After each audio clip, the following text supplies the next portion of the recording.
Everyone loves to listen to a good book, and there are so many wonderful ones to choose, so we decided to bring you this podcast of Stories Come to Life.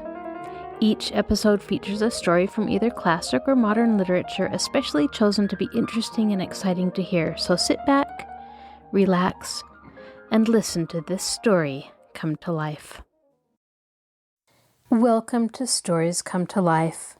I am your host, Kathryn Lopez Luker. Nancy discovered that robbers have ransacked the Topham bungalow and packed all of the household goods into a moving van. Could the old Crowley clock be inside? As Nancy pursues the thieves and informs the police of the robbery, she wants to investigate the van and find the clock before all the stolen goods are confiscated by the police. But what if Nancy's investigations are discovered? Now sit back, relax, and listen to this story come to life. Nancy Drew, The Secret of the Old Clock. Chapter 17. Jeff Tucker's Story. There was another long wait, and then, to her relief, Nancy Drew heard a key turn in the lock, and then a bolt shot back. Quickly, she pushed the closet door open and stepped out into the light. She stood face to face with Jeff Tucker, the old man employed by the Tophams to take care of the property. The robbers had led her to believe that they had harmed the old fellow, and Nancy was glad to see him well and happy, albeit a little too happy, for Jeff Tucker plainly had had a bit too much to drink. Jeff still knew very well what was going on about him, but a certain alcoholic glitter in his eyes and his somewhat unsteady stance informed Nancy that he was not just as sober as the proverbial judge. She suspected that while he had been absent on his convivial celebration, the robbers had made off with the Topham furniture, for even in his condition, Jeff seemed to realize that something was amiss. He stared at Nancy, then his eyes roved about the topsy-turvy room. "Say, can you tell me where all the furniture is at?" Nancy smiled in spite of herself at the old caretaker's bewilderment, for try as he might, he evidently could not rationalize the situation. "The most definite information I can give you," she said, "is that some robbers carted it away. If you had been here attending to your duty, it would never have happened." That's right, blame me.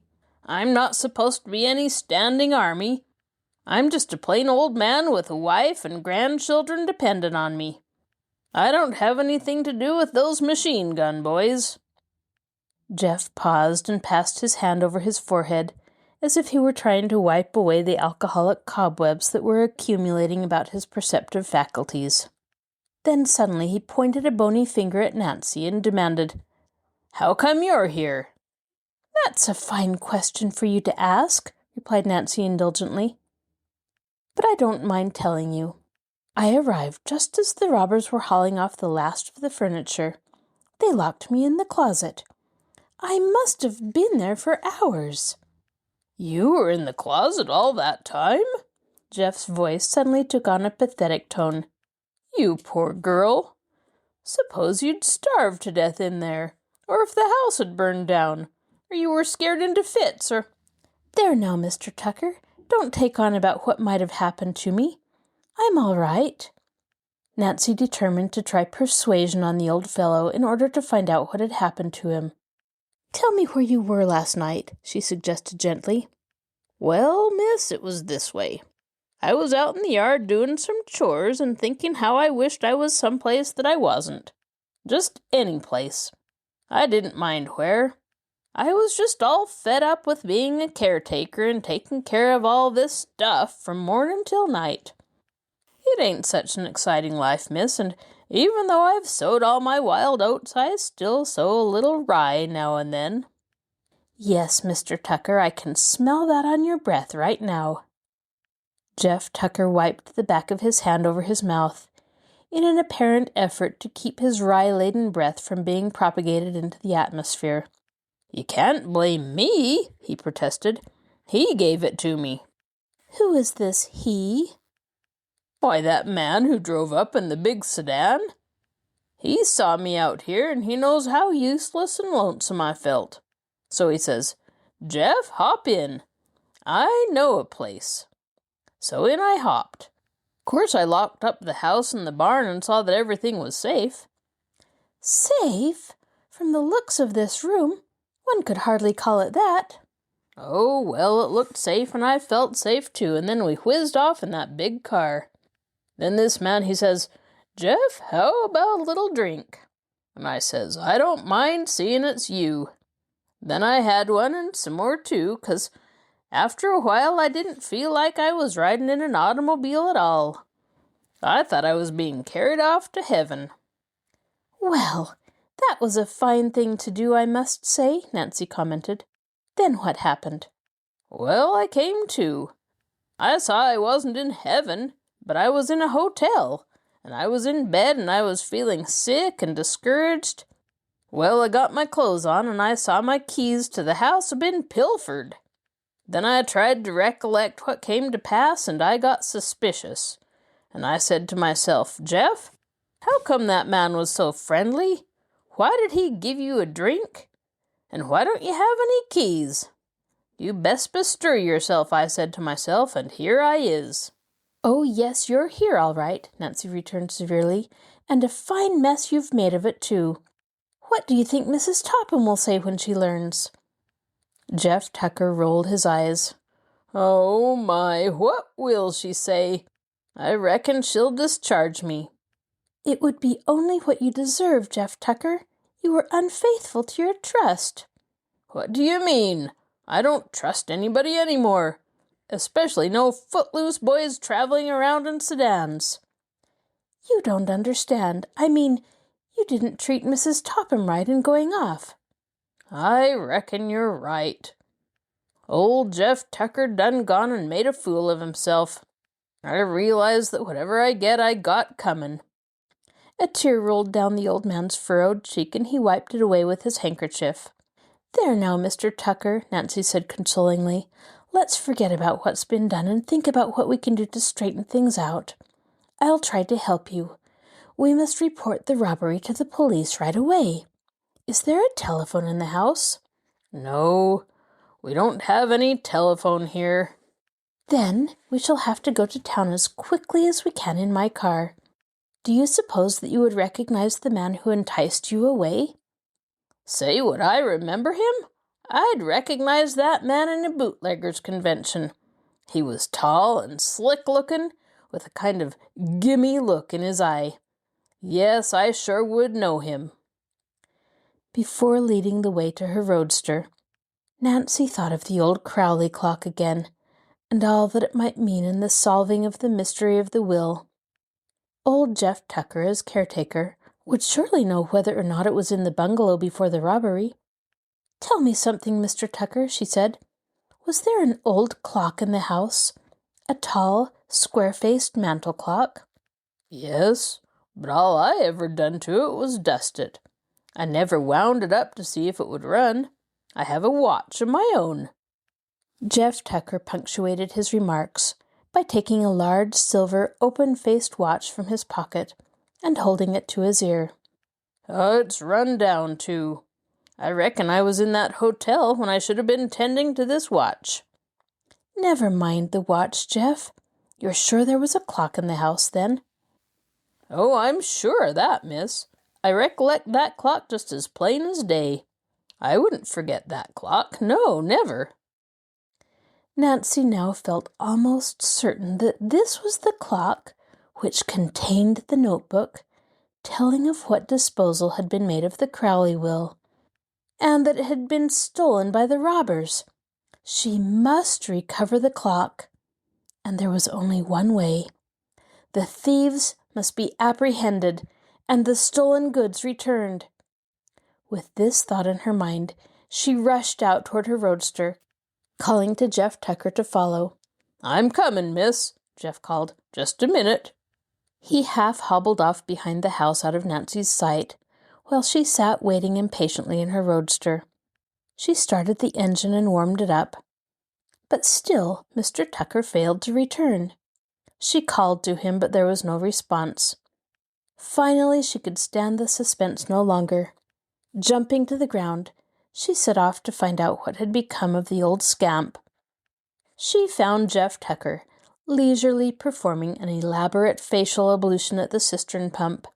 He would pump his hands full of water and then, with a great spluttering noise, dash it against his face. "For goodness sakes, Mr. Tucker," said Nancy, provoked as she came upon him. "Don't you realize I've been waiting for you?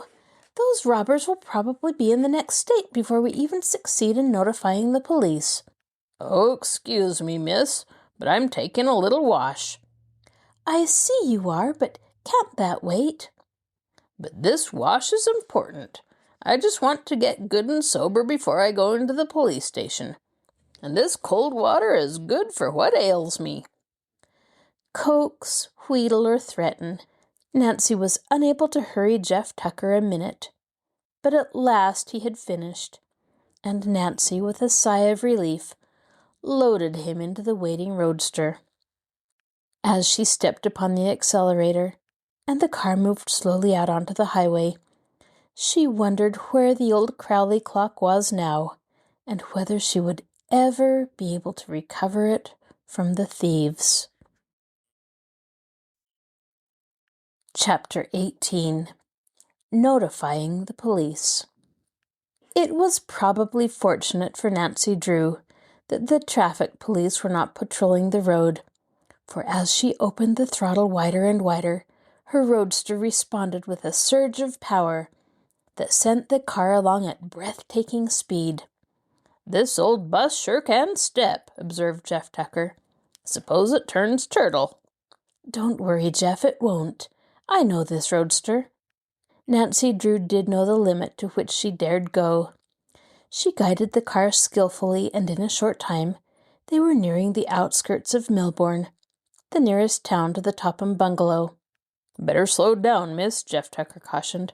"The marshal of this town is mighty persnickety about how folks acts. He's run me in more than once." "For speeding?" "No, just for enjoying myself." "Then I suppose you can tell me where the jail is." "Indeed I can, miss. I sure can. Fact is, this is my favorite jail. You go right down Central Avenue to Maple Street and turn to the left, and there you are." The roadster stopped in front of the building with a lurch, and Nancy stepped out briskly, with Jeff Tucker following at a more leisurely gait. "I must see an officer," Nancy announced as she entered the office.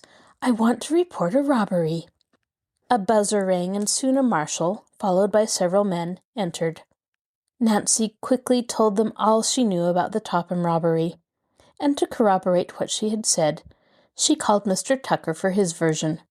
"She speaks the truth," testified Jeff, "'cept she doesn't make it strong enough.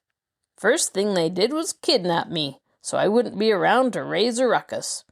Then they gave me some kind of a sleeping powder and parked me in a hotel. But I came to and I went back, and then I found this girl cooped up in the closet, just like she told you. And they wrecked Miss Topham's house and stole all the furniture." The marshal and his men listened attentively, and plied Nancy with questions to clear up certain points. "Have you any idea which road they took?" the marshal asked her. "Yes, sir. I examined the tire tracks where the thieves had backed a car up to the house, and noticed the pattern they made on the turf. When we passed the road crossing a few miles out of town, I saw the same tracks just off to the side of the road where they had slipped off in turning their truck northward." "Can you lead the way?" "Yes, I'll do everything in my power to help." The marshal terminated the interview by giving curt orders to his deputies. "Get your automobile started," he directed Nancy. "We'll follow in the police car." "Hurry," Nancy begged as she turned toward the door. "Those men have nearly an hour's start of us now." Hastily she ran to the street and sprang into her roadster. Starting the motor, she waited impatiently for the marshal and his men to appear. After a seemingly interminable wait, they came out, buckling on holsters. They piled into the police car, which stood at the curb, and the marshal took the wheel. After several unsuccessful attempts, he started the motor. Jeff Tucker, who had followed the men from the office, would have inflicted his person on the already overburdened car, but as he attempted to gain the running board, he was forced gently but firmly back upon the sidewalk. "Follow me," Nancy cried to the marshal. Shifting gears, she started off down the road. At the corner, she looked back to see that the police car was following, and caught a glimpse of Jeff Tucker, who stood gazing mournfully after the departing automobiles. At the edge of town, Nancy selected the road which she felt certain the robbers had taken. Her high-powered roadster was built for speed, and several times she was forced to slow down in order that the marshal and his men might keep her in sight. Nancy had gone perhaps 8 or 9 miles when unexpectedly she came to a fork in the road. Uncertain which branch off to take, she brought the roadster to a halt. The police car pulled up alongside. "What's the matter now?" the marshal called out.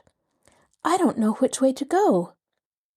The marshal and his deputies sprang from their automobile and began to examine the tracks in the road.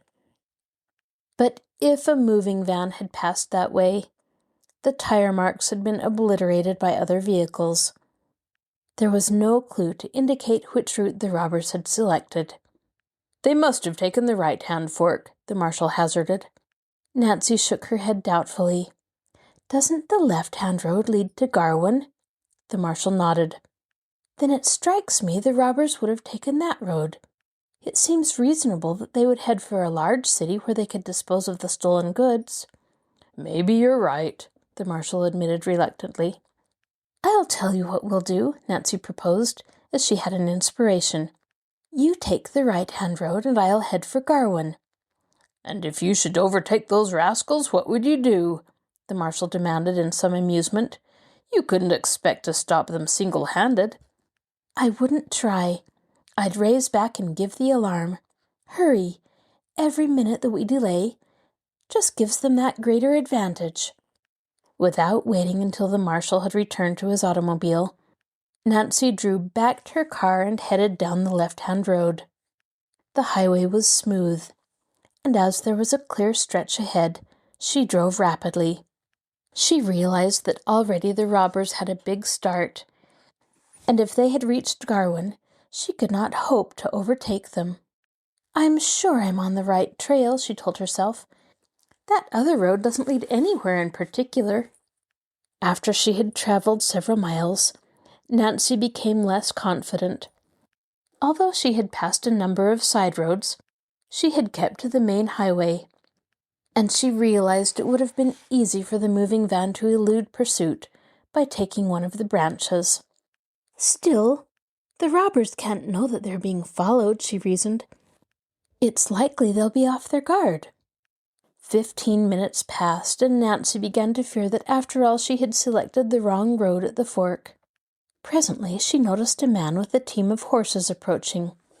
She determined to question him. "Have you seen a large moving van on this road?" she called out as she stopped the roadster alongside the wagon.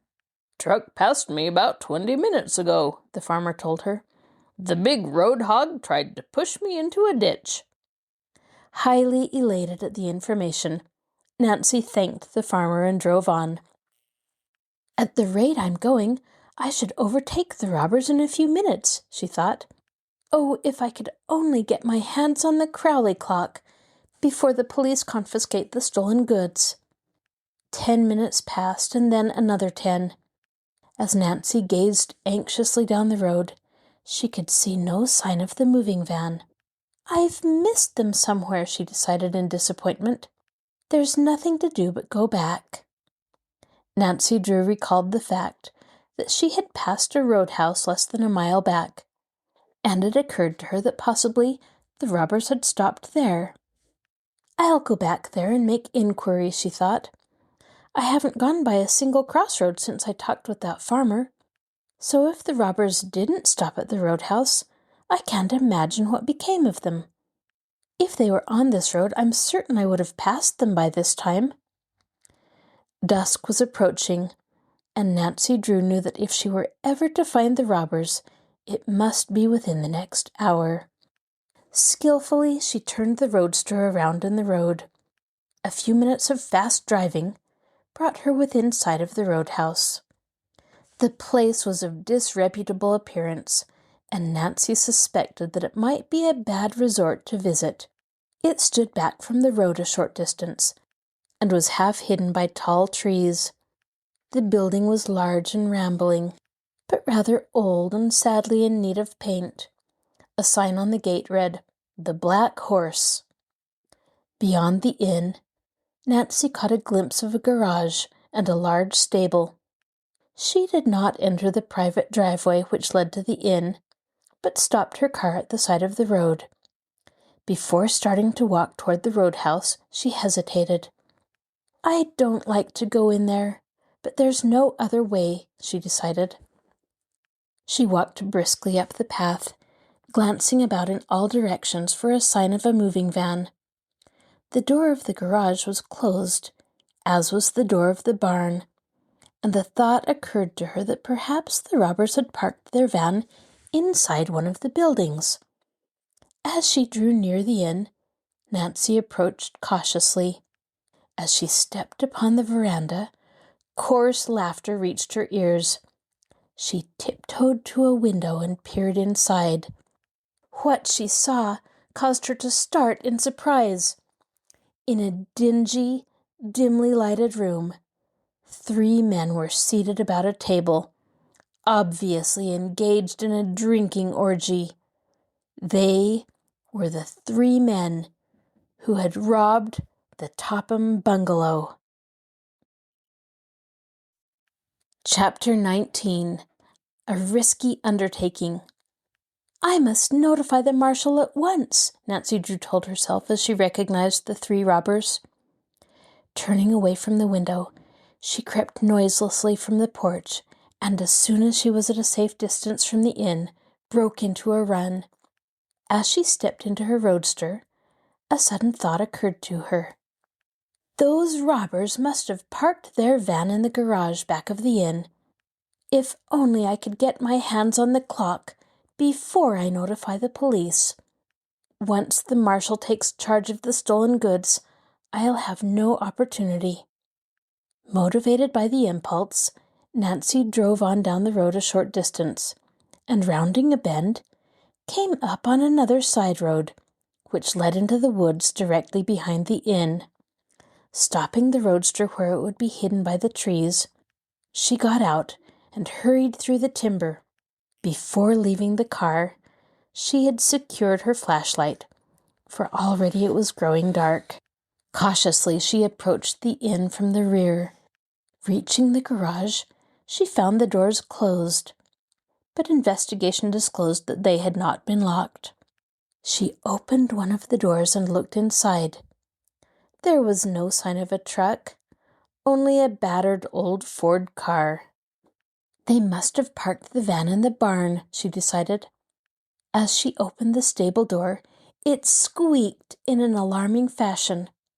Anxiously, she glanced toward the inn, but so far as she could tell, her actions were unobserved. There was no one in sight. Flinging the door wide, the girl peered hopefully into the dark interior. A low cry escaped from her lips. There in front of her stood the moving van.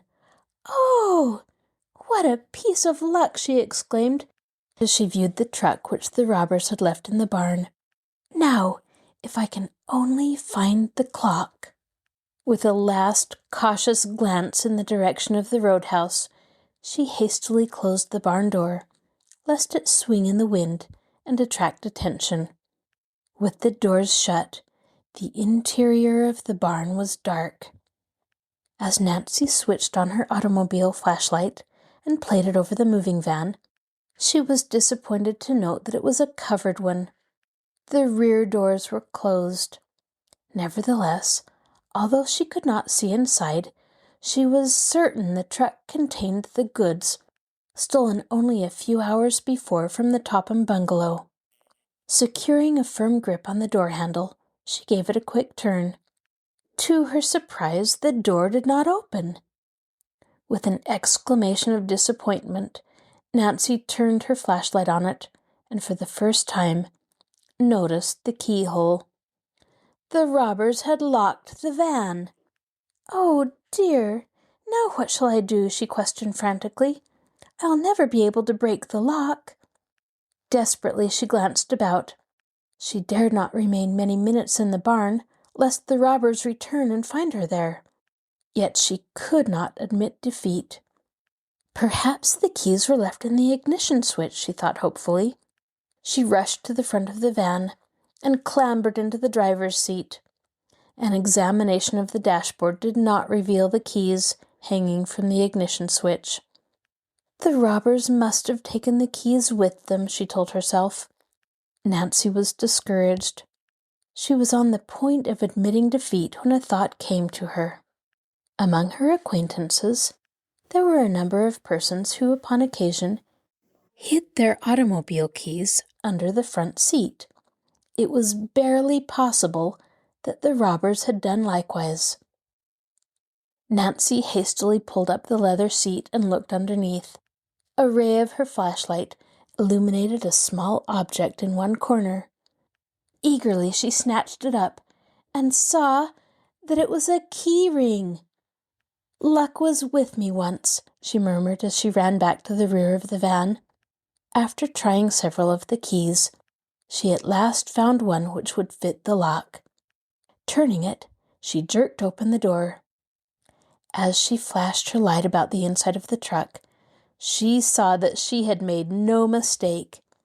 The van contained the stolen goods, and it was loaded nearly to the top.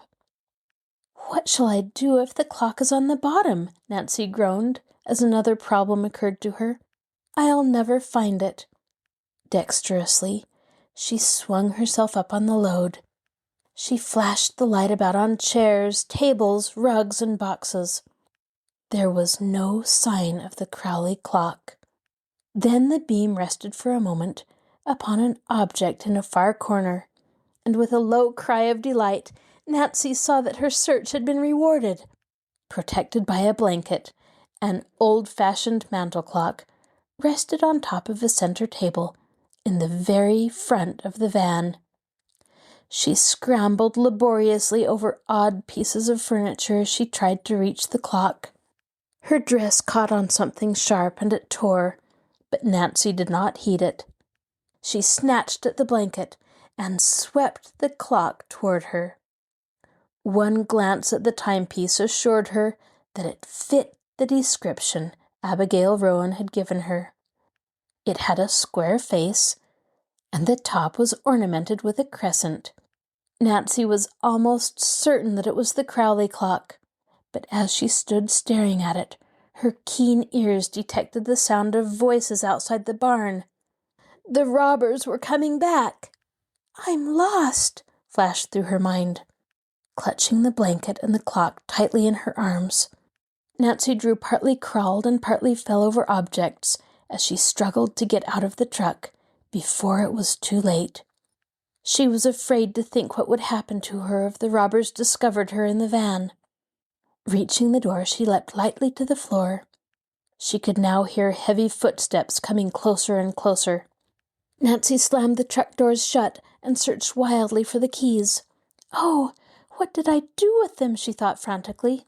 She saw that they had fallen from the door to the floor and snatched them up. Hurriedly inserting the right key in the lock, she secured the doors. The deed was not accomplished a minute too soon. As Nancy wheeled about, she distinctly heard the murmur of angry voices outside. The robbers were quarreling among themselves, and already someone was working at the fastening of the barn door. Escape was cut off. Nancy felt that she was cornered. "Oh, what shall I do?" she thought in despair. Chapter 20. What Nancy Found. While Nancy Drew hesitated, uncertain which way to turn, her mind worked more clearly than ever before. She realized instantly that she could not hope to run to the front of the car and place the keys under the seat where she had found them. Instead of attempting the impossible, she flung them upon the floor. Then, glancing frantically about for a hiding place, she saw an empty manger. Running to it, she scrambled inside and dropped the blanket over her head, just as one of the barn doors swung open. 3 men came in, closing the door after them, and as Nancy had suspected, they were the robbers. Evidently they had been drinking, for they were quarreling among themselves over the division of spoils. "Ah, shut up," the leader growled. "Get in and let's be getting out of here before we have the cops down on our heads." Nancy heard him rummaging under the seat of the car. "Say, what did you do with them keys?" he demanded harshly of one of his men. "What do you suppose?" came the unpleasant response. "I put 'em under the seat." "Then come and find 'em, and don't be all day about it either." "All right, get out of the way and give me a chance." As the second robber went to the truck and began a careful search for the keys, Nancy Drew crouched fearfully in her hiding place. "I don't see what could have happened to them keys," the robber complained after an unsuccessful search. "I put 'em right under this seat." "Say if you've lost 'em." The leader did not finish the threat, for at that moment the third robber stooped over and picked up something at his feet. "Here they are on the floor. You must have put 'em in your pocket and dropped 'em out." "I didn't," the other retorted. "I never had them keys in my pocket." The robbers were in a quarrelsome mood, and would have engaged in a battle then and there, had not the leader interposed. "Say, cut out the comedy. We ain't got no time for a fight unless we want to land behind the bars. And if we do, it'll be your fault. You left that girl to starve." "Shut up," the leader snarled. He rattled the rear door of the van and found it locked. "There's no harm done this time. No one has meddled with this truck. Now get in before I give you a swift kick." After a few more angry words, the 3 robbers climbed into the front seat and started the engine. Due to their inebriated condition, they had overlooked the barn doors, and before the van could be backed from the building, it was necessary for one of the men to get out and fasten them back. In relief, Nancy watched the men go. The moment they were a safe distance from the barn, she scrambled out of the manger. She paused long enough to make certain that the van had taken the road to Garwin. Then, clutching the precious clock in her arms, she turned and ran. As Nancy darted into the woods, she cast an anxious glance over her shoulder. But to her intense relief, she saw that she was not being followed. There was no one to be seen in the vicinity of the roadhouse, and the big moving van was proceeding slowly on its way toward Garwin, the occupants oblivious that their whereabouts had been discovered. I had a narrow escape that time, Nancy told herself as she ran. I hate to think of my fate if I had been discovered. She chuckled softly at her own bravado and clutched the mantel clock more tightly in her arms. Oh well, it was worth the risk I took. It was dark in the woods, and Nancy could see only a few feet ahead of her. To her chagrin, she discovered that she had left her automobile flashlight somewhere in the barn, probably in the manger. There was no time to go back after it.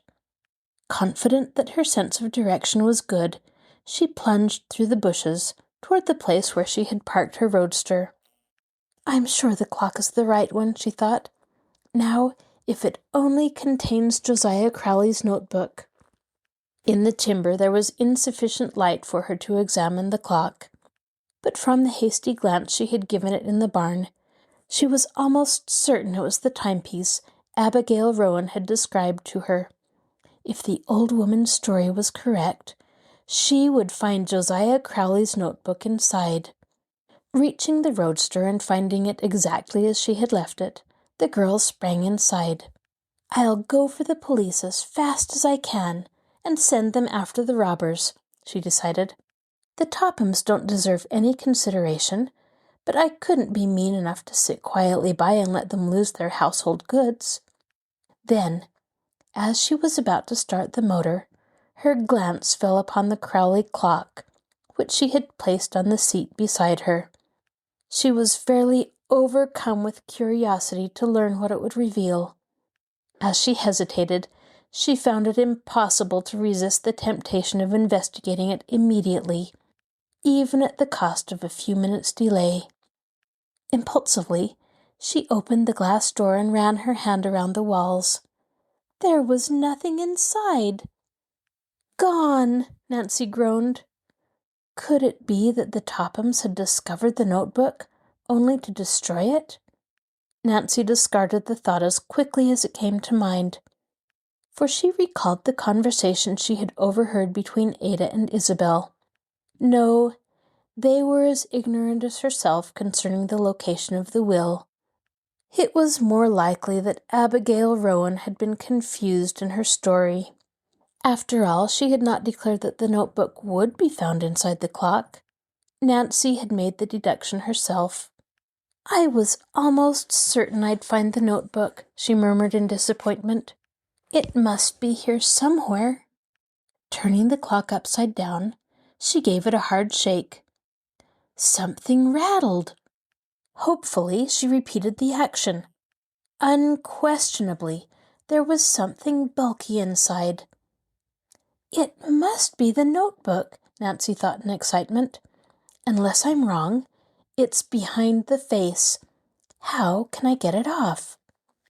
After a vain attempt to remove the heavy cardboard face with her fingers, she lifted the automobile seat and found a small tool with which she could pry. It then required but an instant to remove the two hands of the clock and jerk off the face. As the cardboard fell to the floor, Nancy peered hopefully inside and gave a low cry of delight. "Eureka!" There, at one side of the clock, attached to a hook in the top, dangled a tiny blue notebook. Chapter 21. Capturing the Robbers. Eagerly, Nancy Drew tore the little notebook from the hook. The light was dim, but by holding the book directly under the dashlight, she could make out the words on the cover, "The property of Josiah Crowley."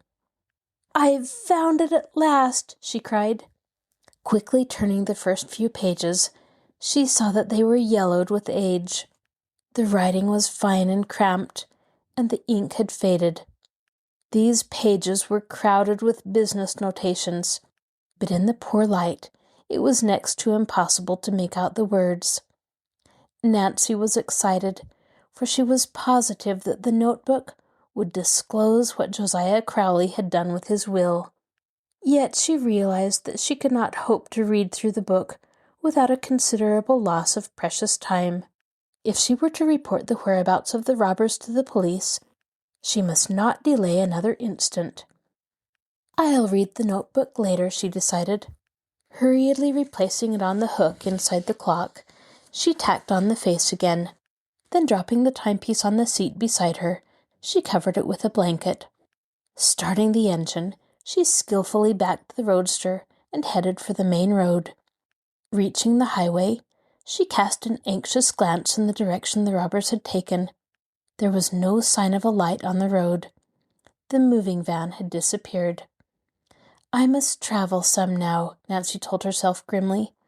"Those robbers have at least 10 minutes' start, and I may have trouble finding the marshal and his deputies." Bending low over the steering wheel, she deliberately stepped hard on the accelerator.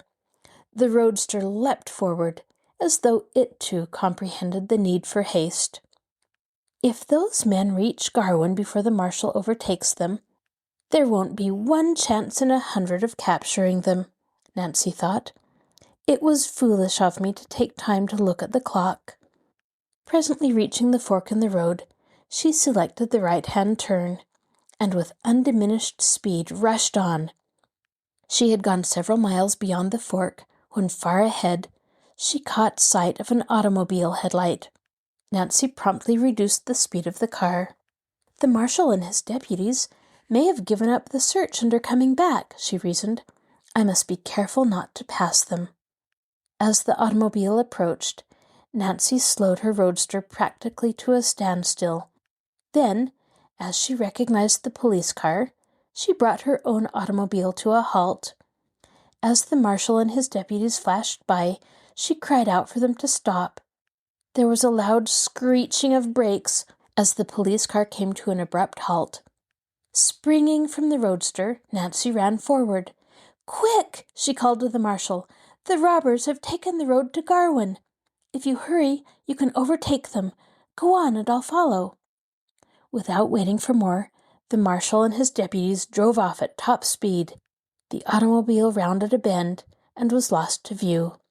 For an instant, Nancy Drew stood looking after it. Then, springing into her roadster, she too was off. Following close behind the police car, the girl sped down the road in pursuit of the robbers. The two automobiles passed the roadhouse beyond the fork and raced toward Garwin. "We should have overtaken the robbers by this time," Nancy told herself anxiously, after a number of miles had been traversed, and still there was no sign of a moving van. "They can't have gone very far." 10 minutes passed. Then, unexpectedly, she caught a glimpse of a red tail light on the road far ahead. "It must be the van," Nancy thought. "The light doesn't appear to be moving fast enough for an automobile." Evidently, the marshal and his deputies were of the same opinion, for at that moment the police car slowed down. "Don't fire unless it's necessary," the marshal ordered his men. "But if they resist, pepper them." Cautiously, the police car approached. As the headlight played upon the rear of the van, Nancy saw the license plate clearly and recognized the numbers. Then, as the van pulled over to the side of the road, the police car drove alongside. "Halt!" came the order. The van did not stop. Instead, it put on additional speed and crowded the police car toward the ditch. Nancy's heart was in her mouth as she watched, for it seemed certain that the marshal and his deputies were doomed. At the very edge of the road, the police car, by a sudden spurt of speed, forged ahead and averted disaster.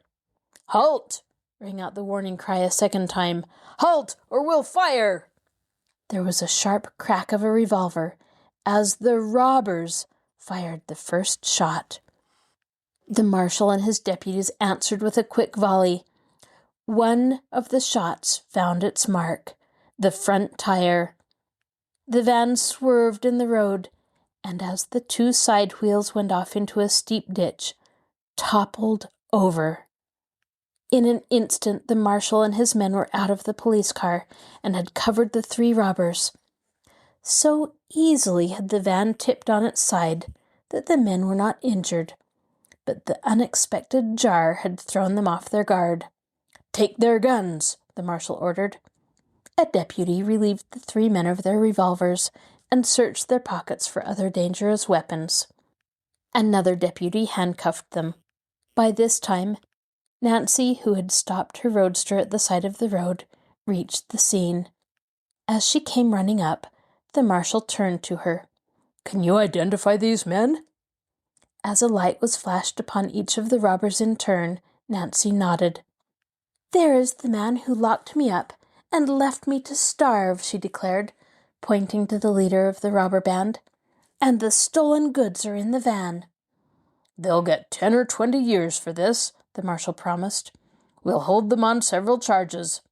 You're willing to testify against them, I suppose?" "Yes, if it's necessary," Nancy promised reluctantly. "But I don't live in this county, and I'm anxious to get home right away. It seems to me you have enough evidence to convict them." "Well, if you don't want to, I guess there's no need for you to go back with us," the marshal admitted. I'll take your address, and if your testimony should be required later on, I'll get in touch with you." As Nancy told the marshal her name and address, he glanced at her with new interest. "So you're the daughter of Carson Drew. I see you're following in his footsteps. Starting in young, aren't you?" Nancy laughed. "It was only an accident that took me to the Topham bungalow at the critical moment," she protested modestly. "I don't deserve any credit for the roundup." "Not many girls would have used their brains the way you did," the marshal observed. "Unless I'm mistaken, these robbers are old hands at the game. They've been plying their trade around Moon Lake for a number of seasons. The residents will be mighty grateful for what you've done. And that Mrs. Topham you spoke of, she ought to give you a liberal reward for saving her household goods." Nancy shook her head. "I don't want a reward." "Just the same, you've earned one," the marshal insisted. "If you're shy about blowing your own horn, I'll take it up with this Mrs. Topham myself." "You don't know her as well as I do," Nancy remarked. "She'll not offer a reward, and even if she did, I wouldn't accept it. In fact, I must ask you not to mention my name to her at all." "You don't want credit for capturing the robbers?" The marshal gasped in astonishment. "No, I would prefer that my name not be mentioned in connection with the affair.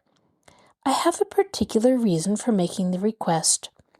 "Well, you're a queer one," the marshal remarked.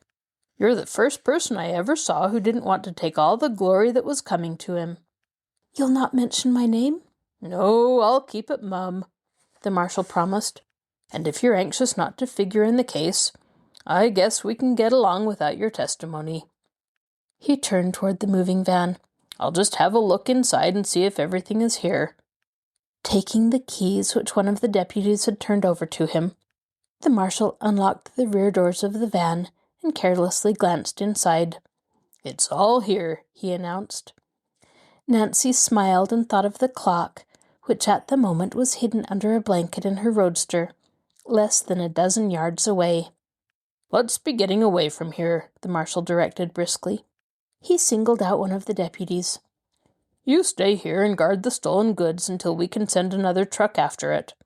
I'll see to it that these robbers land behind bars, and then I'll come back." "Just a minute," Nancy interposed as the marshal was about to escort the 3 robbers to the police car. "I want to ask a few questions." She turned to the leader of the robbers. "It was you who stole the keys from Jeff Tucker after getting him drunk, wasn't it?" "What if I did?" the robber growled. "I wish I'd finished him." Unceremoniously, the 3 prisoners were crowded into the police car.